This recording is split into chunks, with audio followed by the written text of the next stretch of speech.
MQM Pakistan के सरबराह doctor Farooq Sattar चयो आहे त हिननि पाकिस्तान मुर्दाबाद के नारे के रद्द कयो।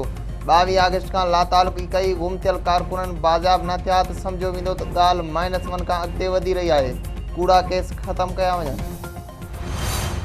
नफ़रत पकड़ींदड़ तकरीरनि वारे केस में सहूलतकारी ते MQM पाकिस्तान के सरबराह डॉक्टर फारूक सत्तार गिरफ्तार। कुछ देर पुछा गाछा बाद आज़ाद। PIB के आरजी मरकज़ में फारूक सत्तार की सदारत हेठ राब्ता कमेटी जो हंगामी इजलास। MQM अगवान फैसल सब्ज़वारी जो चवण आहे त हू रूपोश न जमहूरी माण्हू आहिनि, खेनि जाइज़ सियासी हक़ ॾिनो वञे। संदन सबर के कमज़ोरी न समझो वञे। कराची जो इस्तेकाम 23 अगस्त वारी पॉलिसी में आहे। डॉक्टर फारूक सत्तार नेक नियती से क़ौम के मुतहद कयो आहे। मथस कूड़ा केस ख़त्म कया वञनि।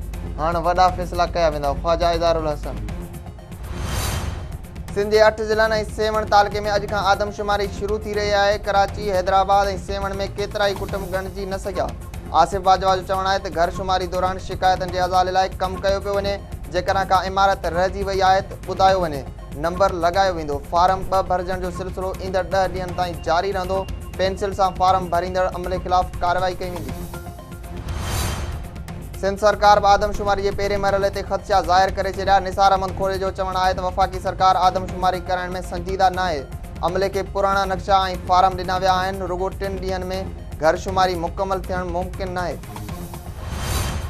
मुखालिफ धुर अगवान खुर्शीद शाह चयो आहे त हू करप्शन में मुलवस कंहिं बि फर्द के बचाइण नथा चाहिनि। बदउनवानी में मुलवस सरकारी मुलाज़िमनि खिलाफ सख़्त कार्रवाई थियण घुरिजे। घरू वज़ीर के नंढियूं ॻाल्हियूं वधाइण पेश न करणु घुरिजे। रुगो हुसैन हक़ानी ते ॻाल्हियूं थी रहियूं आहिनि। डॉन लीग्स ते ख़ामोशी छो आहे? नवाज़ शरीफ कानून मां काफ कढी रुगो नून रखणु चाहे थो। मुखालिफ़नि के बिलावल जी सियासत खां डिॼणु घुरिजे। मौला बख्श चांडियो। तहरीक इंसाफ के सरबराह इमरान खान नजम सेठी के फटीचर करार ॾेई छॾियो। संदन चवण आहे त ईंदड़ PSL संदन हुकूमत में थींदो।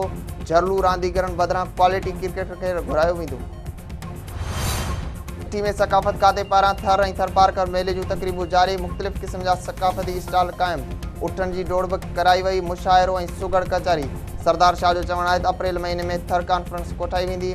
हलंदड़ साल लंडन में सिंध जी सकाफ़त जो मेलो बि लॻायो वेंदो। ऐं PCB chairman Shahryar Khan spot fixing के ॾोह करार ॾियण लाइ कानून साज़ी जो मुतालबो करे छॾियो। संदो चवण आहे त स्पॉट फिक्सिंग में मुलवस रांदीगर पंहिंजो कैरियर ख़त्म सम्झनि। इमरान खान पंहिंजे PSL कराइण चाहे थो त खेनि को बि एतिराज़ न आहे। ज़िम्बाब्वे जी टीम पाकिस्तान अचण लाइ तयारु आहे।